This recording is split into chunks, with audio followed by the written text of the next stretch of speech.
Hey guys, welcome back to my Facebook page and YouTube channel. আশা করি তোমরা সবাই ভালো আছো। আর আজকে আমরা চলে গেছিলাম আমার প্রিয় শহর, সবথেকে প্রিয় শহর গঙ্গারামপুরে শপিং করার জন্যে। ক্ষুদিরাম মার্কেটের নিচে যে দোকানগুলো আছে, কাপড়ের যে দোকানগুলো আছে, সেখানে সোজা চলে যাই বসাক ব্রাদার্সে। সেখানে গিয়ে শাড়ি দেখতে শুরু করি। একটা মাকে দিব, আর মা ওরা আমার ওয়াইফকে দিবে। এখানে অনেকগুলো শাড়ি দেখাচ্ছিল দোকানদার।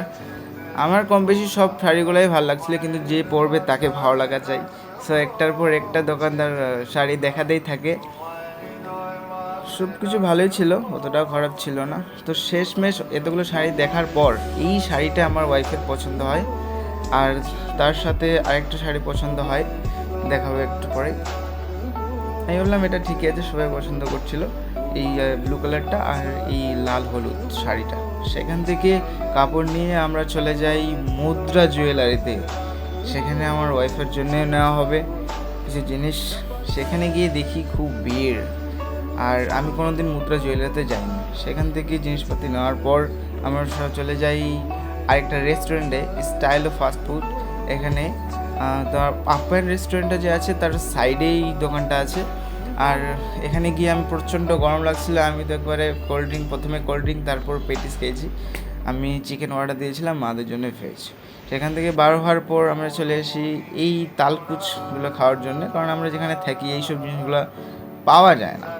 আমি দাদাকে বললাম সুন্দর করে কেটে দিতে আর ওখানেই রেখে দিতে, টেরিবেগের জন্য না দেয়। সো আমি টেস্ট করতে বলি ওয়াইফকে। ওয়াইফ তো বলছে হ্যাঁ খুবই ভালো লাগছে, কোনো দিন খাইনি। এই না, কোনো দিন না, মানে খুব টেস্ট করছিল, অনেক দিন পর খাচ্ছি তো সেজন্যে। সো আমার ওয়াইফ একটা খেয়েছে, আমাকে একটা দিয়েছিল, আমি খেয়েছিলাম। আর যেটা বেঁচে ছিল আরেকটা, ওটা আমি আমার মাকে দিতে বললাম, সে মা খেলো শেষের দিকে আর কি। তারপর চলে আসি আমরা স্টেশনারির দোকানে। এখানেও আমার ওয়াইফের জন্য জিনিস নেওয়া হবে, একটা মালা আর কানের দুল। তারপর সেখান থেকে জিনিসপাতি নেওয়ার পর চলে যায় আরেকটা দোকানে। সেখানে এসে মাকে আমরা স্ন্যাক্সের যে প্লেটগুলো ইউজ করা হয় সেই প্লেটগুলো দিই, কারণ বাড়িতে সেরকম প্লেট ছিল না। তো আমরা এখানে মাকে 1 ডজন প্লেট দিই।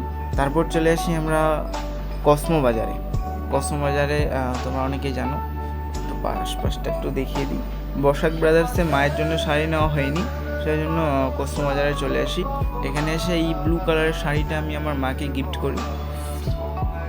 সেখান থেকে নেওয়ার পর আমার যে পুচকিটা আছে, মানে আমার ভাগ্নি, তার জন্য এই ছোটো ড্রেসটা নিই। তারপর সেখান থেকে আসার পর চলে যাই আরেকটা জুয়েলার্সের দোকানে, তার জন্য একটা ছোট্ট একটা রূপোর মালা গিফট করব আমি, মামা বলে কথা। সো এখানে আমি আমার থোবড়াটা একটু দেখে নিই কেমন আছে নাই আছে, একটু ভাব মারতে শুরু করি। সেখান থেকে এই মালাটা নেওয়ার পর চলে আসি আমরা বাইরে। তখন রাত মোটামুটি 8টা কি 8:30 হবে। খুবই খিদে পেয়েছিল আমার। ক্ষুদিরাম মার্কেটের নিচে যে দোকানগুলো আছে, মিষ্টির দোকানগুলো পরপর তোমরা অনেকেই জানো, সেখানে অর্ডার দিই। আমি সব থেকে বেশি খেয়েছিলাম তখন, কারণ আমার খুবই খিদে পেয়েছিল। আমার ওয়াইফ তো কিছু খায়নি সেরকম, আর মা অল্প একটু খেয়েছিল। সো খুব টেস্টি করছিল, প্লাস খুবই খিদে পেয়েছিল, একদম অসাধারণ। সো তখন বাজে 8:30 কি 9টা হবে। সব কিছু কাজ শেষ, খাওয়া দাওয়া শেষ, সব কিছু কমপ্লিট। এখানে গাড়ি ধরার জন্য ওয়েট করি। আর thank you so much watching this video. আর তোমরা গঙ্গারামপুর থেকে যারা দেখছো, প্লিজ ভিডিওটাতে লাইক করে দিও, ফলো করে দিও, আর একটা মিষ্টি কমেন্ট করে দিও।